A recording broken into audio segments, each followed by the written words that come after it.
ना संग मैंने वेरी गुड मॉर्निंग। आज आसीगला 18 तारिख रु 23 तारिख पचरा प्रश्न सहित उत्तर।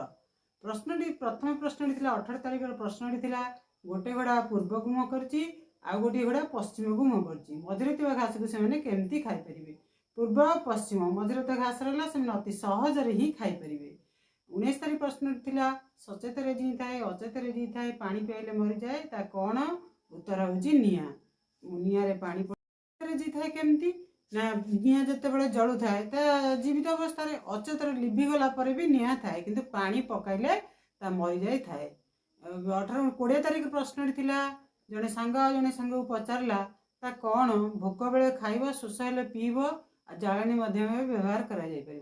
उत्तरटी हूँ नड़िया। नड़िया भोक हेले खाईपर पानी की भी पिया जापर शोष बेले आउ दरकार पड़े भी सड़ीटा जालानी भाव व्यवहार कर। 21 तारिख प्रश्नटी प्रभु श्री जगन्नाथ नवकलेवर केते वर्ष थे हुए? उत्तरटी हूँ प्रति 12 वर्ष थे प्रभुंर नवकलेवर होता है। 22 तारिख प्रश्नटी संसार कहार गति सबुठ क्षिप्र? उत्तर हूँ मन। आपण मन मन भाविदे मुझे अच्छी पुणी भाविदे मुझे कलकाता अच्छी पुणी भाविदे बम्बे अच्छी पुणी भाव मुझे एरोप्लेन बस तेणु संसार मनर गति हूँ सबुठ क्षिप्र। उत्तर गुड़िक आसला चैनल टी सब्सक्राइब करूँ वीडियो को लाइक करूँ।